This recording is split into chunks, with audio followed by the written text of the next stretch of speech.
Hello दोस्तों, welcome to topic studio. आज हम ये जानने वाले हैं कि आप प्री आईपी या अनलिस्टेड शेयर्स कैसे ऑनलाइन ट्रांसफ़र कर सकते हैं। क्योंकि मैंने बहुत डॉक्यूमेंट्स, बहुत वीडियोज़ फॉलो किए पर उसमें कहीं इन्फॉर्मेशन मिला नहीं। तो वीडियो में एंड में आपको पूरा इन्फॉर्मेशन मिल जाएगा। आप वीडियो के एंड तक वॉच करो, तो आपको पूरा information end to end with steps मिल जाएगा। चलिए शुरू करते हैं।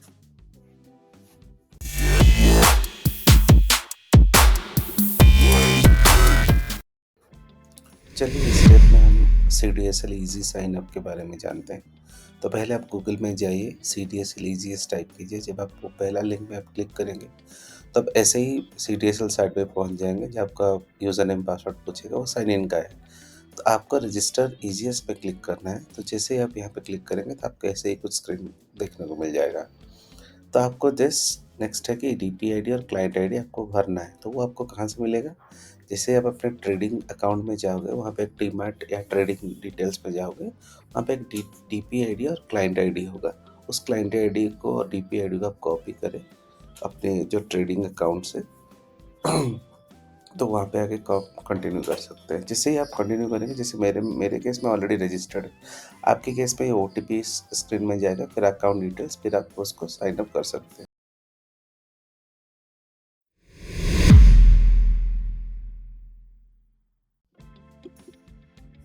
तो चलिए हम अभी देखते हैं कि पहले हम सीडीएस में लॉगिन करने के बाद आप अपना अकाउंट डिटेल्स देख सकते हो, सारे ट्रांजैक्शन देख सकते हो। अकाउंट डिटेल्स के अंदर आपको सारे जो स्टॉक्स आपका होल्डिंग है, वो सारे आपको दिख जाएंगे। तो जैसे हमें करना है बायर सेटअप, तो उससे पहले आपको अपग्रेड बीओआईडी करना है। फिर आपको अपने बायर के सेटअप के जब जाएंगे, पहले आप अपग्रेड बीओआईडी कीजिए। फिर बायर बीओ जब सेटअप करेंगे आप, उसमें एक बायर बीओ आईडी और उसका लिंक देना पड़ेगा।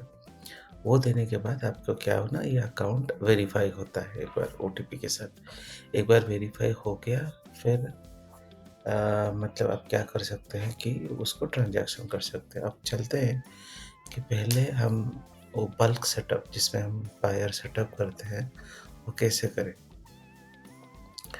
मतलब ये आप देख सकते हो कि जैसे स्टेटस है, आप यहाँ पे सारे ट्रांजैक्शन देख सकते हो जो अभी आप ट्रांसफ़र किए हो, कि कौन सा इन प्रोग्रेस है, कौन सा रेडी है, या कौन सा ऑलरेडी, मतलब अगर आपको करना है वो सारे ये ट्रांजैक्शन रेडी फॉर ऑफ जो है, ये बेसिकली ये है कि आपका कोई रेडी है ट्रांजैक्शन करने के लिए, जो ऑलरेडी अप्रूव हो चुका है ओटीपी पिन के साथ। ये आप ऑल करो, जिसमें आप सारे चीज़ देख सकते हो।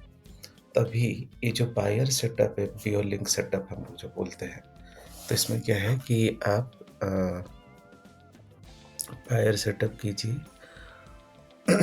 आप बल्क सेटअप पे क्लिक कीजिए, वहाँ पे ई वाले स्क्रीन में जाएगा। इस वाले में स्क्रीन में आप सब कुछ कर सकते हो। पहले आप डेट फिक्स करो, फिर आप जो बायर को पहले मतलब बायर बीओ को जिसको आप कॉन्फ़िगर किए थे बीओ लिंकिंग के साथ, उसको यहाँ सिलेक्ट कीजिए। सिलेक्ट करने के बाद आप जैसे नॉर्मली आप स्टॉक वगैरह ट्रांजैक्शन ट्रांसफ़र करते हो, तो इसमें सारे एक्सचेंज, सारे सब कुछ अवेलेबल है। पर जैसे आप देख सकते हो, यहाँ पे सब ऑप्शंस अवेलेबल है, पर आपको जैसे करना है कि एंटिटी आइडेंटिफायर एनए करना है प्री आईपीओ के लिए। क्योंकि बाकी कोई ऑप्शंस आपको यहाँ पे एप्लीकेबल नहीं होता, क्योंकि डायरेक्टली वेंडर जिसको जो आपका स्टॉक बाय करेगा प्री आईपीओ वाला, उसके अकाउंट में डायरेक्टली जाता है। तो इसीलिए आप क्या करो, ये सारे कोई एक्सचेंज के थ्रू नहीं जाएगा, क्योंकि ग्रे मार्केट होता है। भले आप देख सकते हो ये लिस्ट है यहाँ पे, पर उस मतलब वो हम यहाँ पे कुछ भी सिलेक्ट नहीं करेंगे। तो एक बार आप इन्हें करने के बाद क्या करो, आप देखो कि यहाँ पे आईएस डिटेल्स है, जो जो सर आप ट्रांसफ़र करोगे। तो यहाँ पे देख सकते हो आप, आपको अकाउंट डिटेल्स दिखेगा, जो आपको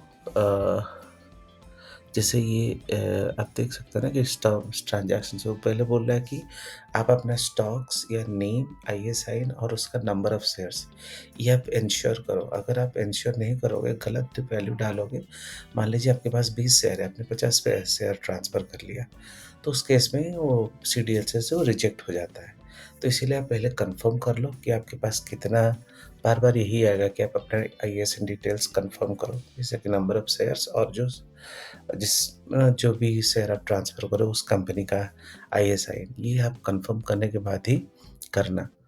तो एक बार आप वो चेक चीज़ देख लिए, फिर आप आईएसएन डिटेल्स दो, क्वांटिटी दे दो उसके लिए। जैसे मतलब आप देख सकते हो कि बार-बार मैं उसमें क्लिक कर रहा हूँ तो वो वही सही डिटेल्स दे रहा है। अब हम क्वांटिटी डालते हैं। क्वांटिटी में मेरा जितना भी क्वांटिटी है उसको डालूँगा।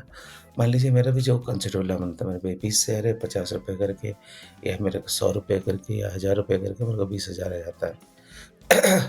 तो यहाँ पे ये सब करने से पहले रीज़न यहाँ पे ऑफ मार्केट आपको फॉर श्योर सिलेक्ट करना है, और ये रीमार्क में आप अपना जैसे अपना जो आपको कन्वीनिएंट लगे वो आप दे सकते हो। पर जो नीचे लेफ्ट में एक स्टैम्प ड्यूटी है, वो स्टैम्प ड्यूटी को क्या करना है, आपको क्लिक करके देखना है कि आपके पास कितने वैल्यूज़ हैं, कितने स्टैम्प ड्यूटी आपने दिया है कि नहीं, क्योंकि यही मेन होता है जो मैं आपको लास्ट में बताऊँगा कि कैसे आपको स्टैम्प ड्यूटी पे करना है। अगर स्टैम्प ड्यूटी आपका नहीं है, तो बेसिकली ये ट्रांसफ़र फ़ेल हो जाएगा। तो उसको कवर करते हैं लास्ट में, पर अभी यहाँ पे देख सकते हो जैसे आप अपना डीपीआईडी डिटेल्स दो कि आपको ट्रांज़ैक्शन में ईज़ी होगा। फिर आपके पास ऑप्शन होता है कि आप कैसे उसको ट्रांसफ़र करोगे, चेक, इलेक्ट्रॉनिक या कैश। जनरली चेक या इलेक्ट्रॉनिक जो कि आपका वेंडर है, वो आपको प्रेफ़र करता है। जो मैंने किया था वो चेक था, पर आप इलेक्ट्रॉनिक भी कर सकते हो, पर वो कंप्लीटली आपका वेंडर पे डिपेंड करता है, कौन आपसे बाय कर रहा है और वो आपको क्या डिटेल्स देता है। तो एक बार आप ये सारे इन्फॉर्मेशन कर लेते हो, तो ये पर आप इंश्योर करना है कि डेट जो है प्रेज़ेंट डे हो और सेम डेट में हो। दूसरा चीज़ ये है कि डेट जो है वो आपका सेम डेट या नेक्स्ट डेट में होना चाहिए, पर टाइम आप ट्रांज़ैक्शन हर वक़्त 9 टू 3:30 के अंदर करना, 9:15 टू 3:30 के अंदर, क्योंकि उससे बाहर फिर वो ट्रांज़ैक्शन फिर से रिजेक्ट हो जाता है। ये आप पूरा ध्यान रखना। ये आप देख सकते हो कि आपके जैसे स्टैम्प ड्यूटी कितना है, मैंने जब वहाँ पे क्लिक किया मुझे दिखा दिया कि आपके पास ₹79 है। तो एक चीज़ आपको जो ध्यान रखना है, जो स्टैम्प ड्यूटी है वो आपका ट्रांज़ैक्शन का 0.5 होता है। तो जैसे आप देख सकते हो, मैंने मान लीजिए उसने आईएसएन मैंने ऐड कर लिया। ये क्या हो गया, मेरा जो शेयर है, एक बार उसको वेरीफ़ाई करो आप। वेरीफ़ाई करने के बाद जब सबमिट करोगे, तब ये क्या होगा कि नेक्स्ट नेक्स्ट स्टेप में चला जाता है। एक बार वेरीफ़ाई और सबमिट करने के बाद यहाँ पे फिर से बीओ लिंकिंग सेटअप पे आ जाता है। यहाँ पे आपको कमिट करना होता है, तब उसको सिलेक्ट करो। कमिट करने के बाद आपको 2 चीज़ पूछेगा, एक ओटीपी और एक टी पिन। ये ओटीपी आपका ईमेल, और जो ईमेल है जो आपके डीमैट के अकाउंट के साथ लिंक है उसके थ्रू उसमें ही आएगा, तो आप उसको ले लो। फिर आपका एक पिन सेटअप जो मैं आपको कवर करूँगा कि पिन सेटअप कैसे करना है, पर यहाँ पे 2 चीज़ चाहिए, ओटीपी और पिन। तो आप पहले ओटीपी दे दो जो आपको मिलेगा, मतलब जनरली आपका जो फ़ोन नंबर जो रजिस्टर्ड हो आपके डीमैट के साथ, या सीडीएसएल में आप अगर अकाउंट बना हो तो ऑटोमेटिक वो लिंक हो जाता है, या जो ईमेल है उससे, हाँ, वो दोनों में आएगा, आप किसी में भी लेके उसको एंटर करो। एंटर करने के बाद सबमिट करो। सबमिट करने के बाद आपको पिन पूछेगा, ये बहुत इंपॉर्टेंट है। ये पिन हम देखेंगे कैसे सेटअप करते हैं। तो चलिए पहले पिन सेटअप देख लेते हैं कि पिन सेटअप कैसे। पिन सेटअप करने के बाद ही आपको वो, हाँ, तो देखिए पिन सेटअप के लिए आपके लिए यहाँ पे स्क्रीन होता है चेंज पिन और रीसेट पिन। ये आप दोनों क्या कर सकते हो कि इसको चेंज या रीसेट क्या आपके लिए नए वाले में पहली बार सेटअप के लिए आएगा। तो सेटअप करने के बाद आप अपना डिटेल्स दो, जो भी होता है डिटेल्स, मतलब आपका जो भी आपको चाहिए पिन, वो पिन दो और उसको याद रखना है, क्योंकि आपको हर वक़्त वो पिन हर वक़्त ज़रूरत पड़ेगा जब आप ट्रांज़ैक्शन करोगे। रीसेट कर सकते हो आप, पर आप कहीं स्टोर करके रख सकते हो।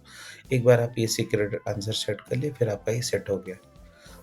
तो जैसे आप देख सकते हो कि मेरा ये ट्रांज़ैक्शन मैंने कर रखा है। तो मेन चीज़ है स्टैम्प ड्यूटी, उसके बारे में जानते हैं। तो स्टैम्प ड्यूटी करने के लिए पहले आपको बिल्स.सीडीएसएल के थ्रू जाना पड़ेगा। तो आप इसमें लॉगिन करो। जैसे ये इसमें क्या लॉगिन करोगे, क्या डिटेल्स दोगे जब आपको स्टैम्प ड्यूटी देना है, आपको सीडीएसएल ई इन्फो लाइन फॉलो करना पड़ेगा।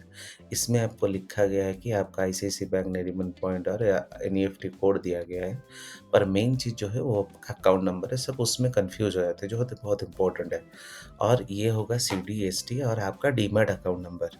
बेसिकली आप चाहोगे अगर ट्रेडिंग अकाउंट में आपको दिखेगा बीओआईडी और क्लाइंट आईडी, वो दोनों को आप मिला के करो, या आपको डायरेक्टली डीमैट अकाउंट आपको पता होगा, आप कहीं से भी डाउनलोड कर लो, वो दिखेगा आपके ट्रेडिंग अकाउंट में। ये बहुत इंपॉर्टेंट है, ये गलत होगा तो आपका ट्रांजैक्शन रिजेक्ट हो सकता है। तो आप ये हर वक्त ये इंश्योर कर लेना, और अपने आप अपने बैंक में जाओ, जैसे मैंने एसबीआई से किया था। मेरा ये और ज़रूर आप ये इंश्योर करना कि आपका डीमैट लिंक बैंक अकाउंट से ही ट्रांसफ़र हो। तो यहाँ पे आप नॉर्मल एनईएफटी ट्रांसफ़र करो, क्योंकि एनईएफटी में आप जो अमाउंट है मतलब 0.15% होता है आपका ट्रांज़ैक्शन अमाउंट के साथ। तो आप मतलब 20,000 का 0.5% 0.15% देके आप उसको ट्रांसफ़र करो। एक बार आपका ट्रांसफ़र हो गया, पर आपको यहाँ पे आके bills.cdsl.co.in में आपको क्रॉस वेरीफ़ाई करना होता है, क्योंकि ये अमाउंट आपके साथ बैलेंस आया कि नहीं। आप 20-30 रुपए कुछ कर दो, तो आप ये वेरीफ़ाई कर सकते हो आके। तो एक बार ये कन्फर्म हो गया कि आपका ये पेमेंट हो गया, उसके बाद आप शेयर ट्रांसफ़र करो, वो ईज़िली हो जाएगा। तो चलिए एक बार हम लोग तो सारे मतलब रिकैप कर लेते हैं। तो रिकैप में आप जैसे देख सकते हो, पहले स्टैम्प ड्यूटी देना है, फिर ईज़ी साइन अप करना है, फिर ईज़ी लॉगिन करना है सीडीएसएल साइट में, फिर आपको उसमें भी अपग्रेड बीओआईडी करना है। उसके बाद आपको जाके बायर सेटअप करना पड़ेगा, जो बेसिकली बीओ लिंकिंग सेटअप होता है। उसके बाद बायर को वेरीफाई कीजिए ओटीपी के साथ, एक बार वो वेरीफाई हो गया, फिर आप बायर कमिट कीजिए आईएसएन डिटेल्स देके, अकाउंट डिटेल्स देके, जो आप जैसे बताए थे। और बाद में आप क्या करो, जब आप ये सारे कमिट करोगे, आपको एक ईमेल कन्फर्मेशन आएगा। तो उस ईमेल कन्फर्मेशन में आप एक बार कन्फर्म करो कि ओके दिस ट्रांज़ैक्शन, मतलब हम लोग ये ट्रांज़ैक्शन कर चुके हैं। तो एक बार वो आप कन्फर्म कर दोगे, फिर आपका ये जो है, ये ट्रांज़ैक्शन सक्सेसफुल हो के आपका बायर को नोटिफ़ाई चला जाएगा ऑन द सेम डे। ये आपको, और एक बार आप ये हो जाए, फिर आप अपने बायर को कॉल करो, फिर उससे कन्फर्म कराओ कि भाई पेमेंट हो गया और आपको शेयर ट्रांसफ़र हुआ, उनका एक्नॉलेजमेंट भी ले लो। ये आपका बहुत ज़रूरी है। तो होप आपको ये वीडियो अच्छा लगा होगा दोस्तों। अगर अच्छा लगा है तो लाइक, शेयर, सब्सक्राइब, कमेंट करना ना भूलें, और आगे शेयर भी कीजिए। चलिए, थैंक यू फॉर वॉचिंग।